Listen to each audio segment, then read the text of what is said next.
Kita ada keinginan untuk berzikir, ada keinginan untuk berzikir. Nah, supaya kuat keinginan itu, berzikirlah mulut kita, berzikirlah mulut kita. Allah, Allah, atau la ilaha illallah, la ilaha illallah, la ilaha illallah. Nah, kalimat la ilaha illallah yang keluar di mulut kita itu memperkuat keinginan. Maksud daripada perkataan Al-Imam Hujjatul Islam Al-Ghazali rahimahullah, kebaikan dan taat semuanya adalah yang dikehendaki dengan akhirat. Kebaikan dan taat semuanya adalah yang dikehendaki dengan akhirat. Dan semua kejelikan semuanya adalah yang dikehendaki dengan dunia, tidak akhirat. Sembahyang itu bisa menjadi satu kebaikan, bisa menjadi satu taat apabila sembahyang itu dikehendaki dengan akhirat. Bersedekah menjadi satu kebaikan, menjadi satu perbuatan taat apabila dimaksudkan dengan sedekah itu adalah akhirat.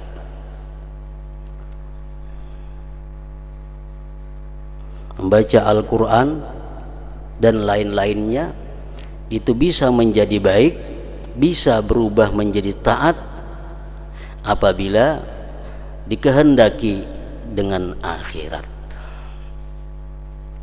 Bahkan sesuatu perbuatan yang mubah, perbuatan yang boleh, apabila dikehendaki dengannya itu yang boleh adalah akhirat, maka yang boleh tadi berubah nilainya menjadi taat. Yang dimaksudkan dengan akhirat itu adalah takut atas api neraka, atau ingin masuk ke dalam surga, atau untuk mendapatkan keridhaan Allah Subhanahu wa ta'ala, itu termasuk di dalam kalimat akhirat. Orang bersedekah dengan tujuan agar terhindar dari api neraka, atau dia bersedekah dikehendaki dengan sedekah itu agar dia bisa masuk surga, atau dikehendaki dengan sedekah itu agar dia bisa mendapat keridhaan Allah. Nah, sedekah itu adalah merupakan satu kebaikan dan taat karena dikehendaki dengannya akhirat tadi. Perbuatan yang boleh seperti makan perbuatan yang boleh. Tapi kalau makan itu kita maksudkan dengan akhirat, makan itu kita kehendaki dengan akhirat. Aku makan tujuannya agar bisa bertenaga, sehingga aku bisa menuntut ilmu, sehingga bisa aku beribadah kepada Allah. Nah, maka makan tadi pun berubah menjadi kebaikan.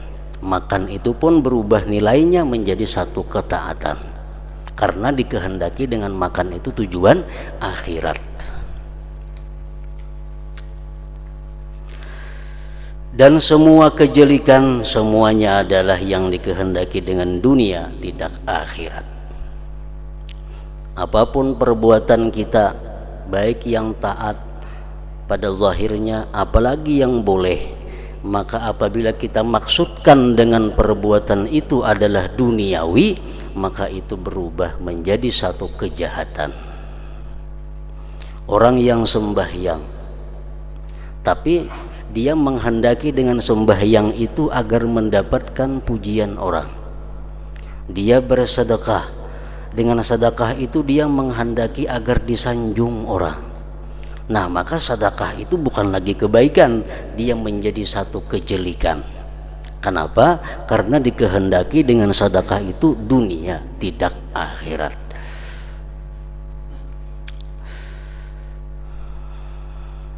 Semua kebaikan dan taat semuanya adalah yang dikehendaki dengan akhirat, dan semua kejadikan semuanya adalah yang dikehendaki dengan dunia, tidak akhirat tadi.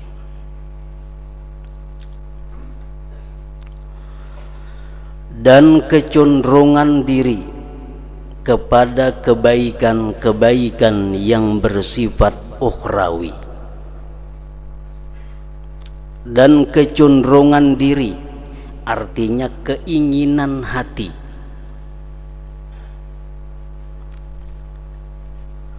keinginan hati kepada kebaikan-kebaikan yang bersifat ukhrawi.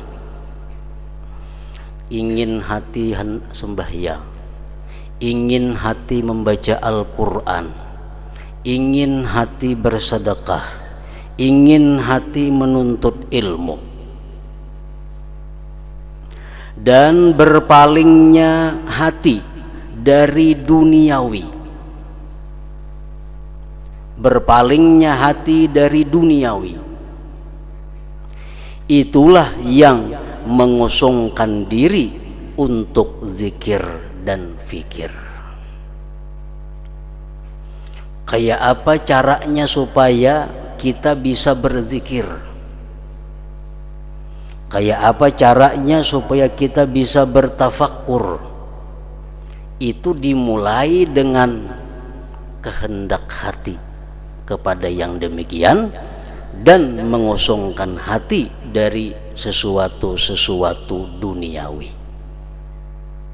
Selama hati kita tidak mengingini kebaikan dan hati kita tidak berpaling kepada duniawi, maka hati kita tidak akan bisa berzikir dan berfikir. Hati kita tidak akan bisa berzikir dan tafakkur.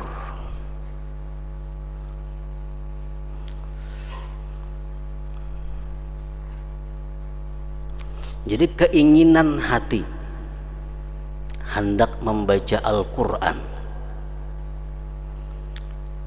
hati kita ingin hendak membaca Al-Quran, itu berarti hati kita kosong dari duniawi.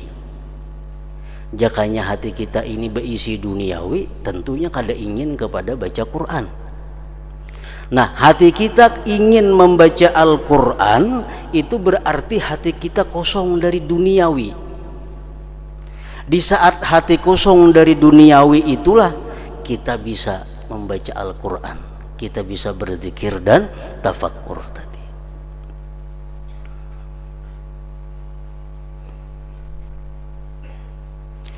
Dan demikian itu tidak menjadi kuat, dan demikian itu tidak menjadi kuat. Keinginan hati untuk kebaikan tadi tidak akan menjadi kuat.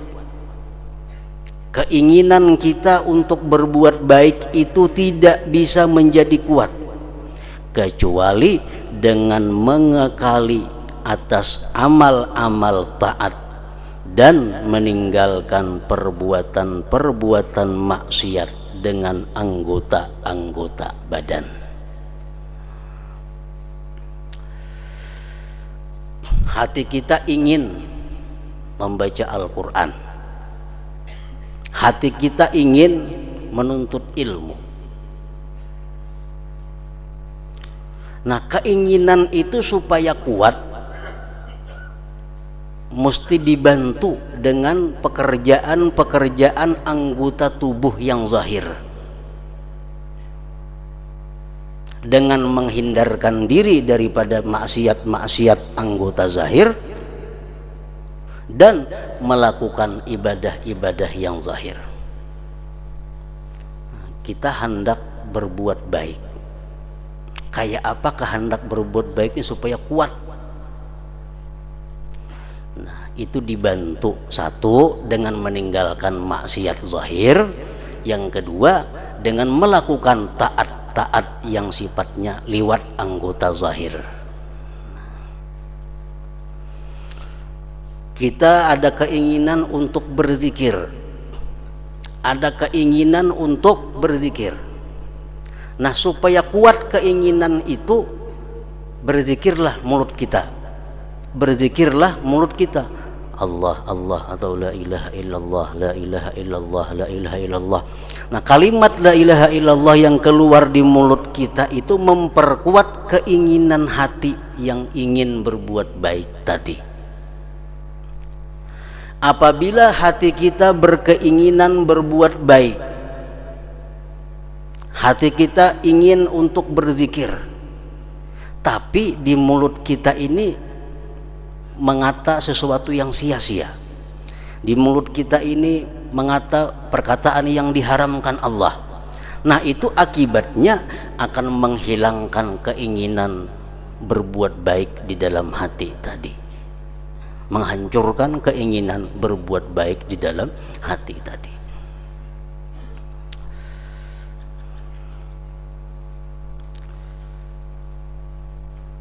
Jadi begitu hati kita ini ada ingin untuk baca Quran, cepat baca Quran. Hati kita ingin membaca salawat, lah kasih mulut kita membaca salawat. Karena salawat yang keluar di mulut itu akan memperkuat kehendak hati membaca salawat tadi. Apabila hati kita ingin membaca salawat, kaina, nah keinginan itu akan hilang. Keinginan di hati itu akan hilang sedikit demi sedikit, akhirnya kada ada sama sekali. Nah, jadi itu artinya anggota tubuh kita yang zahir ini, tangan, mulut dan sebagainya, itu membantu untuk menguatkan keinginan yang ada di dalam hati kita. Karena antara anggota badan dan hati ada hubungan. Tangan ada hubungan ke hati, mulut ada hubungan ke hati, mata ada hubungan ke hati, telinga ada hubungan ke hati. Sehingga bahwasanya masing-masing terpengaruh dengan yang lain. Hati bisa terpengaruh dengan tangan, mulut, dan mulut pun bisa terpengaruh dengan hati.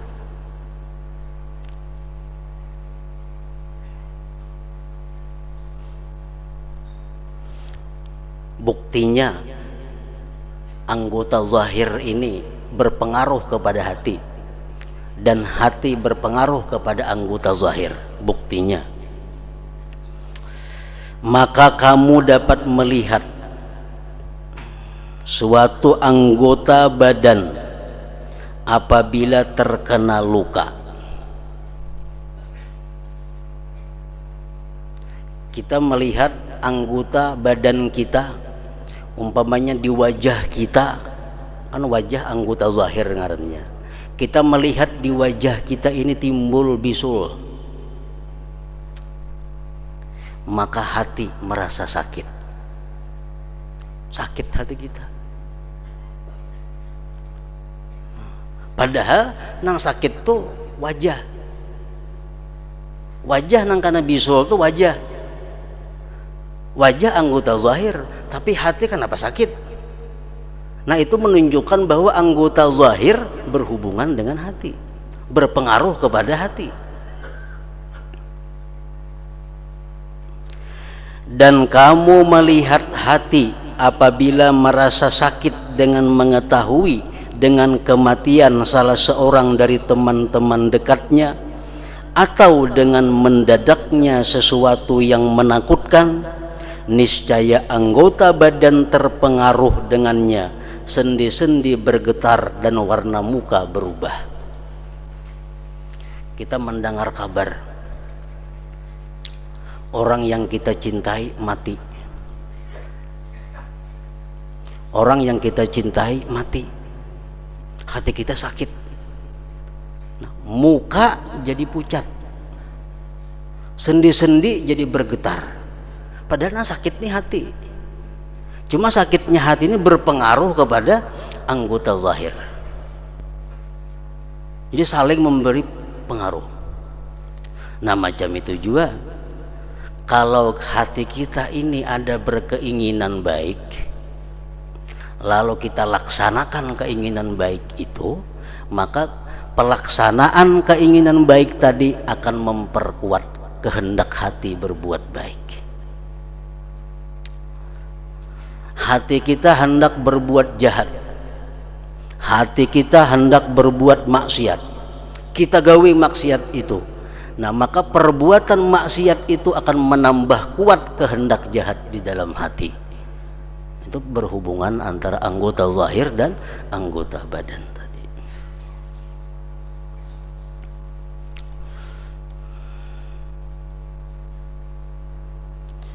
Imam Ghazali mengatakan dalam kitab Ihya Ulumuddin masalah ini, wa kullu syahwatin ittaba'ahal insan irtafa'a minha zulmatun ila qalbi kama yartafi'u an nafasil insan zulmah ila wajhil mir'atis saqilah.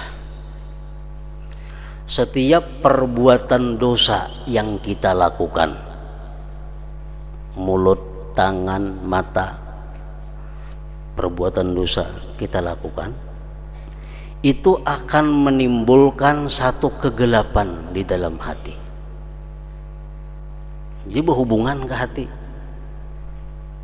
Perbuatan dosa yang kita lakukan itu akan menimbulkan zulmah, kegelapan di dalam hati.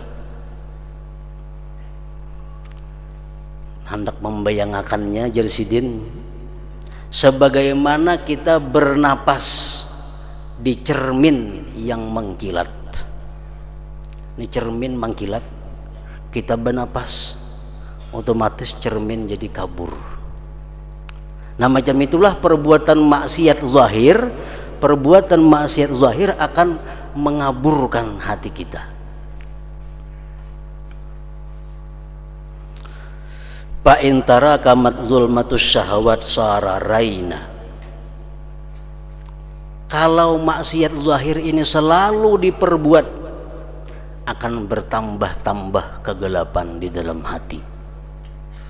Kalau kita bernapas terus di cermin nang mangkilat tadi, akhirnya muka kita kada kelihatan lagi. Bernapas terus di cermin nang mangkilat, bernapas, keluar napas, akhir cermin nang baik nang mencilang jadi kabur.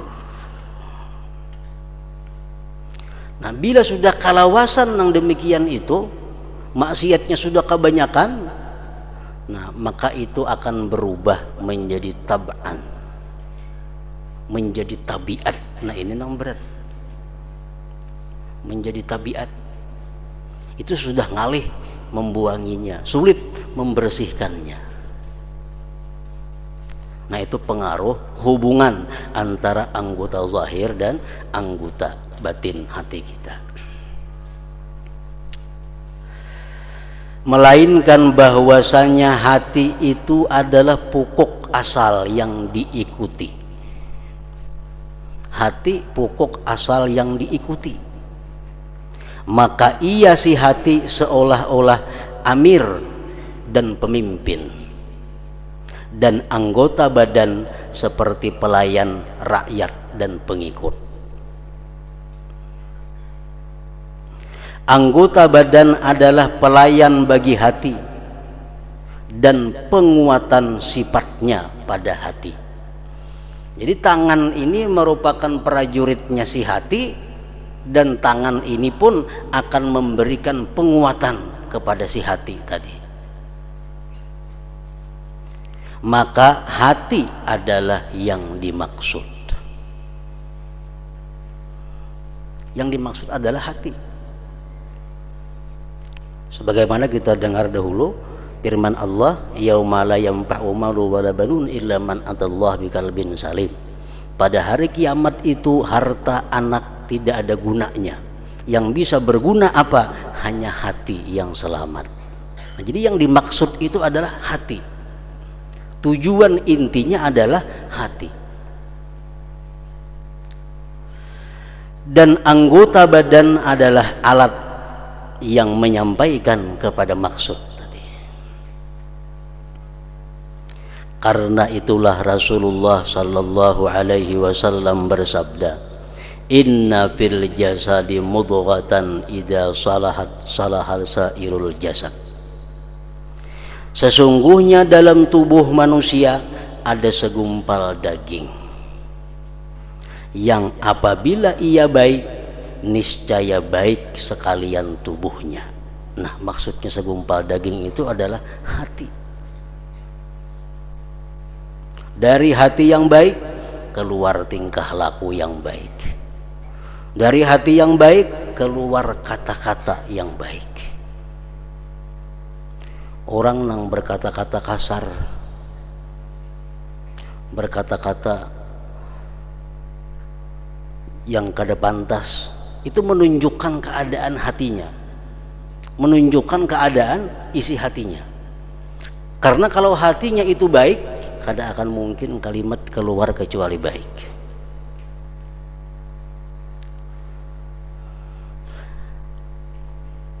Rasulullah sallallahu alaihi wasallam bersabda, Allahumma aslihir ra'iyya war ra'iyyah.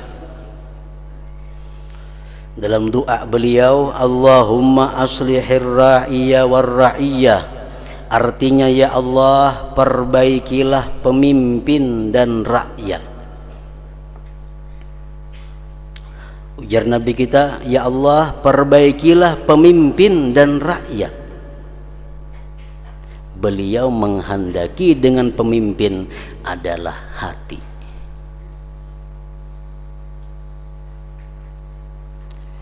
Jadi artinya Allahumma aslihir ra'iyya war ra'iyah, Allahumma aslihil batina waz zahir. Ya Allah, baikkan batin dan zahir. Karena zahir itu laksana rakyat, pengikut kepada yang batin.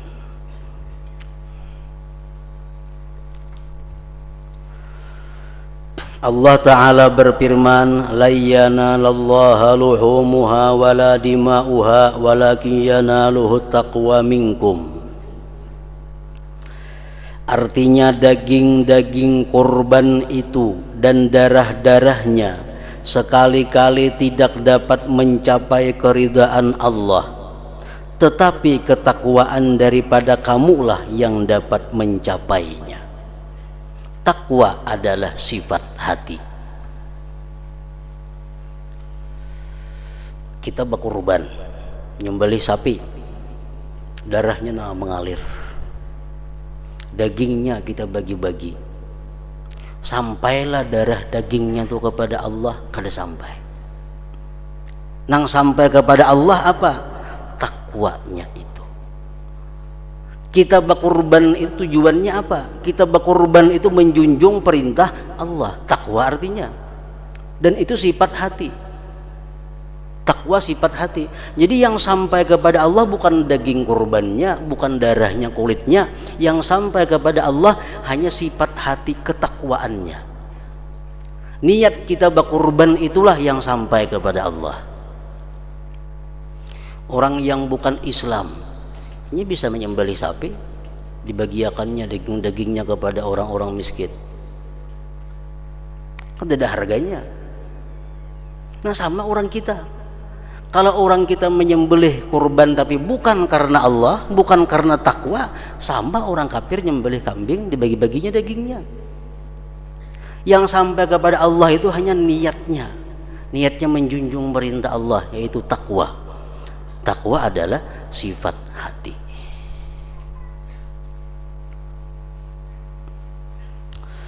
Maka dari segi ini wajib dengan pasti bahwa adalah amal perbuatan hati secara jumlah lebih afdal daripada gerakan-gerakan anggota badan. Di Madinah ada orang muslim mukmin, ada orang munafik. Orang munafik sembahyang ke masjid, Jumat ke masjid. Orang mukmin sembahyang juga. Sembahyangnya sama, sujudnya sama, rukuknya sama, bacaannya sama. Tapi yang sampai kepada Allah sembahyangnya orang mukmin. Kenapa? Karena orang mukmin itu sembahyang adalah niatnya takwa. Sedangkan orang munafik niatnya sembahyang apa? Menjaga keselamatan dirinya daripada ancaman hukuman-hukuman dunia.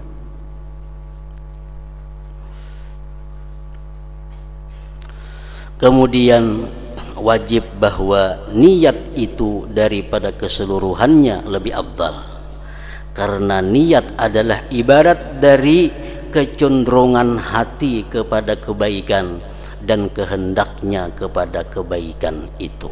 Nah, pengertian niat itu Jisuddin adalah keinginan hati kepada kebaikan dan kehendaknya kepada kebaikan itu. Tujuan kami dari amal perbuatan dengan anggota badan adalah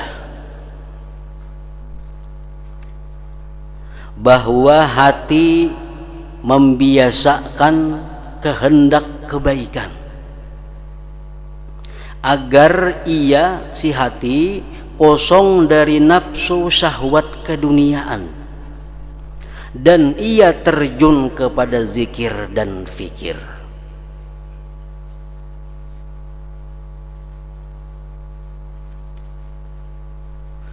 Maka dengan pasti hati lebih baik dengan dikaitkan kepada tujuan,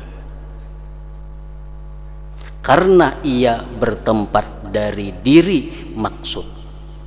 Yang dimaksud itu apa? Yang dimaksud itu hati kita bisa berzikir dan tafakur.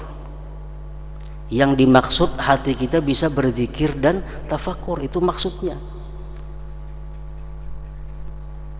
Agar hati kita bisa berzikir dan tafakur, itu mesti ada kehendak untuk itu, mesti ada keinginan untuk itu. Nah, keinginan ini akan kuat bila dibantu oleh anggota tubuh zahir, akan kuat bila dibantu tubuh zahir. Maka dengan pasti hati lebih baik dengan dikaitkan kepada tujuan, karena ia bertempat dari diri maksud. Yang dimaksud ini kan hati. Bila mana hati ini selamat, dia akan bahagia bertemu Allah, dia akan senang bertemu Allah, dia mati dalam keadaan bahagia. Tujuannya itu. Nah, kehendak berbuat baik itu dari hati, sedangkan perbuatan zahir hanya memperkuat.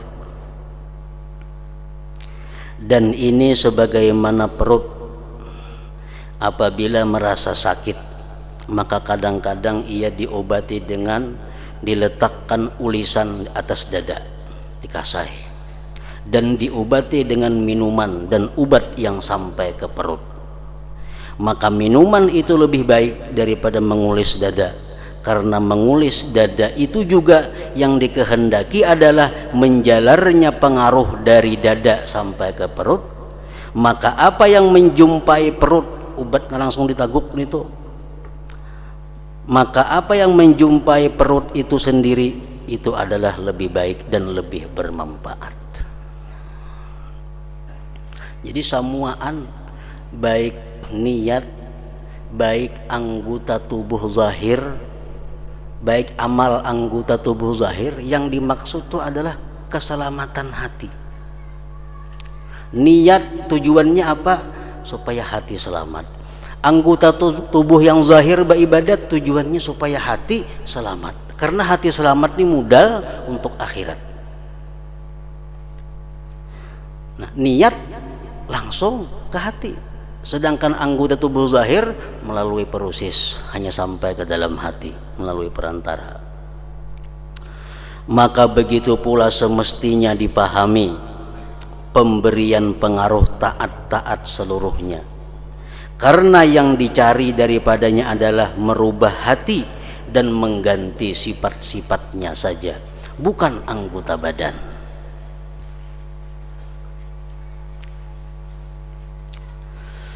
Maka janganlah kamu menyangka bahwa pada meletakkan dahi di atas bumi ada maksud dari segi bahwa itu mengumpulkan antara dahi dan bumi. Jangan dikira sujud itu tujuannya hanya untuk menyentuhkan dahi ke tanah. Jangan disangka bahwa sujud itu Allah menyuruh supaya dahi kita sampai ke tanah, inggit situ aja. Bukan itu. Tetapi Allah menyuruh kita sujud itu dari segi bahwa itu dengan hukum adat kebiasaan adalah memperkuat sifat tawadhu di dalam hati. Allah menyuruh kita sujud. Sujud itu meletakkan anggota tubuh yang paling mulia ke tempat yang paling rendah, bumi. Disuruh sujud. Tujuan Allah menyuruh sujud ini bukan hanya untuk meletakkan dahi di bumi kada, tapi untuk menguatkan perasaan tawadhu yang ada di dalam hati sewaktu sembahyang itu. Rasulullah bersabda, innamas shalah tamaskunun wa tawadhu'un ila akhir. Ujar Nabi, innama, hanya saja sembahyang itu adalah merupakan tamaskunun, perasaan hinanya diri. Wa tawadhu'un, dan sembahyang itu merupakan penampakan daripada rendahnya diri. Rendahnya diri, hinanya diri itu akan menjadi kuat di waktu sujud.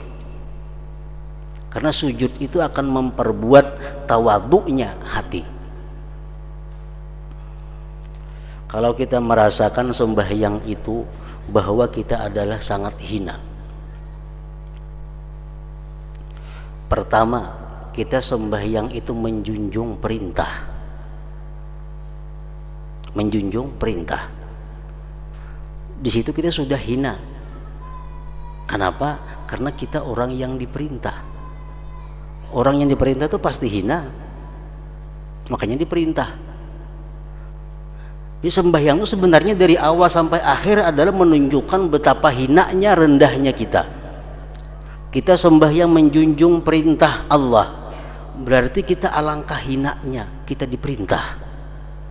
Nah, yang kedua, dalam sembahyang kita diatur, gerak-gerik kada boleh lain pada itu. Bertambah hina lagi kita.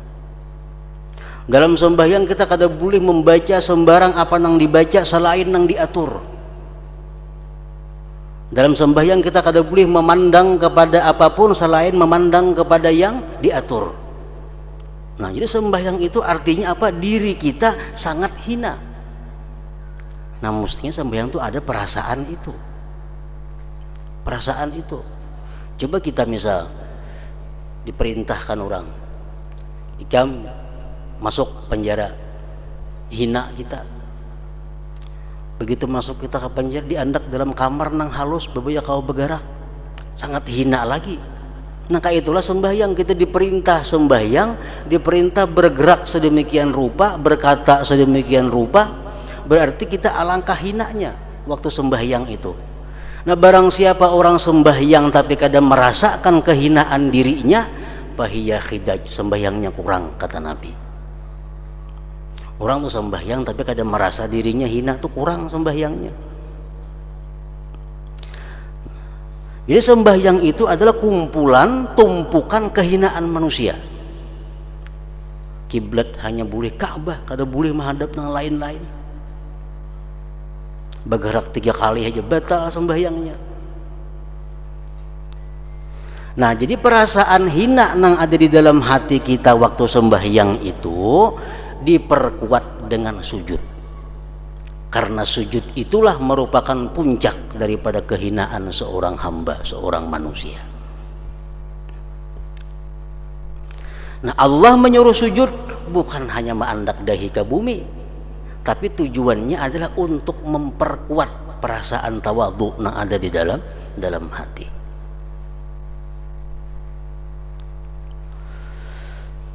Sesungguhnya barang siapa mendapatkan pada dirinya sifat tawadhu, maka apabila ia merasa tenang dengan anggota badannya dan menggambarkannya dengan bentuk tawadhu, niscaya semakin kuat tawadhunya. Semakin kuat tawadhunya. Contohnya lagi, dan barang siapa mendapatkan pada hatinya balas kasihan kepada anak yatim. Dalam hati kita, di hadapan kita ada anak yatim piatu atau anak yatim biasa. Kalau kita kasihan dengan anak yatim itu, hati kita ini maras lawan anak yatim itu. Lalu apabila ia mengusap kepala anak yatim, dipusutnya kepala anak yatim tadi, maka semakin kuat balas kasihan dalam hatinya. Kita ini kasihan dulu anak yatim, kita pusut kepalanya. Nah, gerakan kita memusut kepala ini memperkuat rasa kasihan dalam hati, karena perbuatan zahir mendukung apa yang di dalam hati. Karena ini amal perbuatan tanpa niat itu tidak memberi faidah sama sekali. Karena barang siapa mengusap kepala anak yatim sedang ia lalai atau menyangka bahwa ia mengusap pakaian, maka tidak tersebar dari anggota badannya bekas kepada hatinya untuk menguatkan balas kasihan. Amunnya itu mengusap kepala anak yatim, tapi ini hatinya kemanakah kada ke situ, atau perasaannya yang diusapnya ini kupiah. Nah, itu kada akan memberi bekas kepada menguatkan rasa kasihan dalam hati. Dan begitu pula barang siapa bersujud dengan lalai, sedang ia disibukkan dengan cita-citanya dengan benda dunia, maka tidak tersebar dari dahinya dan peletakannya di atas bumi pengaruh kepada hatinya yang membuat semakin kuat sifat tawadhu'nya. Nya tuh sujud, tapi rahatan sujud tuh hatinya kemanakah? Nah, sujudnya itu kada akan berpengaruh untuk memperkuat tawadhu dalam hatinya. Maka adanya yang demikian itu seperti tidak ada. Orang tuh sujud tapi hatinya lalai, sama lawan kada sujud. Kada ada bakasnya, kada ada pengaruhnya kepada penguatan sifat tawadhu di dalam hati. Dan apa yang adanya sama dengan tidak adanya, dengan dikaitkan dengan maksud yang dicari itu disebut perkara yang batil. Bila barang tuh kadada lawan ada sama, berarti batil ngarannya. Nah, maka dikatakan bahwa ibadah tanpa niat adalah batil. Ibadah tapi kada berniat batil, sama lawan kadada artinya. Ini artinya adalah apabila ia berbuat dengan lalai. Orang tuh maigau dihitunglah ada dosa atau pahala kadada. Guring nyambeti orang noh menggibah tapi maigau kada dapat dosa inya. Rahatan guring membaca kitab, membaca Quran, tapi inya guring, hatinya lalai, kada akan dapat pahala.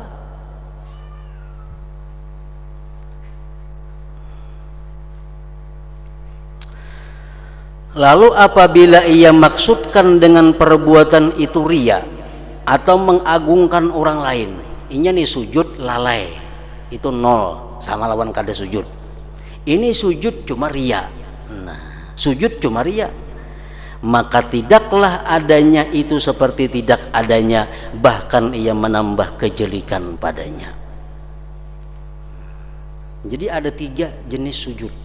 Satu, sujud yang hadir hatinya, itu menambah sifat tawadhu dalam hatinya. Ada sujud nang lalai, nol, sama lawan kada sujud. Ada orang sujud cuma riya, itu akan menambah kejelikan dalam hatinya, karena ia tidak menguatkan sifat yang dituntut penguatannya, bahkan ia menguatkan sifat yang dituntut mencegahnya, yaitu sifat riya, di mana ia adalah dari kecenderungan kepada dunia. Maka inilah segi adanya niat itu lebih baik daripada amal perbuatan.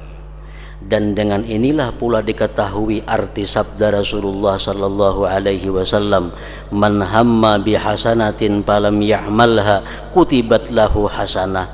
Artinya barang siapa mencita-cita dengan suatu kebaikan lalu ia tidak mengerjakannya, niscaya ditulis baginya 1 kebaikan. Kenapa ditulis? Karena cita-cita hati adalah kecenderungan kepada kebaikan. Hati kita nih ingin berbuat baik itu sudah pahala, walaupun belum sempat terlaksana. Karena cita-cita hati adalah kecenderungan kepada kebaikan dan berpaling dari hawa nafsu dan cinta dunia. Dan itulah adalah puncak kebaikan. Dan hanya saja penyempurnaan dengan amal perbuatan itu menambah kebaikan semakin kuat. Maka tidaklah dimaksudkan dengan mengalirkan darah binatang kurban adalah darah dan daging, bukan itu yang dimaksud, tetapi kecenderungan hati meninggalkan cinta dunia dan mengorbankannya karena mengutamakan keridaan Allah Ta'ala. Ini itu berkurban tadi bukan karena dagingnya, darahnya, tapi yang dinilai Tuhan adalah dia meninggalkan cinta dunia, mengeluarkan duit untuk dibelanjakan sapi, mengutamakan keridaan Allah Subhanahu wa Ta'ala. Dan sifat ini berhasil ketika kuatnya niat dan himmah, walaupun halangan menghalangi amal perbuatan. Kalau niatnya sudah ada, himmah keinginannya sudah ada, walaupun ada yang menghalangi, tetap dicatat sebagai satu perbuatan kebaikan. Maka firman Allah Ta'ala, la yanalallahu luhumuha wala dima'uha walakin yanaluhu taqwa minkum, artinya daging-daging dan darah-darah kurban sekali-kali tidak sampai kepada keridaan Allah, tertinggal tidak sampai kepada keridaan Allah, tetapi ketakwaan dari kamulah yang dapat mencapainya. Takwa di sini maksudnya adalah sifat hati. Dan karena itulah Rasulullah sallallahu alaihi wasallam bersabda, inna qauman bil Madinah qad syarakuna fi jihadina. Rasulullah berangkat peperangan. Begitu sampai di tempat perang, beliau bersabda, ujian Nabi kita, ada kawan-kawan kita yang tinggal di Madinah tapi dia dapat pahala seperti kita. Sesungguhnya suatu kaum di Madinah telah bersekutu dengan kita pada jihad kita, sebagaimana telah dahulu disebutkannya, karena hati mereka dalam kebenaran kehendak kebaikan, mengorbankan harta dan jiwa, keinginan dalam mencari mati syahid dan meninggikan kalimat Allah Ta'ala. Itu seperti hati orang-orang yang keluar pada jihad. Hanya saja mereka berbeda dengan mereka yang keluar dengan badan karena halangan-halangan tertentu, dengan sebab-sebab yang keluar dari hati. Dan demikian itu tidak dicari kecuali untuk menguatkan sifat-sifat ini, sifat-sifat hati tadi. Dan dengan makna-makna inilah dapat dipahami semua hadis yang telah kami sebutkan pada keutamaan niat. Maka datanglah kepadanya agar terbuka bagimu rahasia-rahasianya. Kami tidak memperpanjang dengan mengulang kembali. Nah, dengan ini jelas bahwa niat itu lebih baik daripada perbuatannya. Kita berniat hendak membaca surah Waqiah, sudah berpahala. Baca surah Waqiah, namun tentu berpahala. Bacaannya tahalang tabujur, niat itu yang berpahala. Kenapa berpahala? Karena berkehendak kepada kebaikan, berkehendak kepada kebaikan. Nah, kemudian penjelasan tentang rincian amal-amal yang berkaitan dengan niat. Amal-amal apa yang bisa diniatkan? Hadratin Nabi sallallahu alaihi wasallam. Al-Fatihah.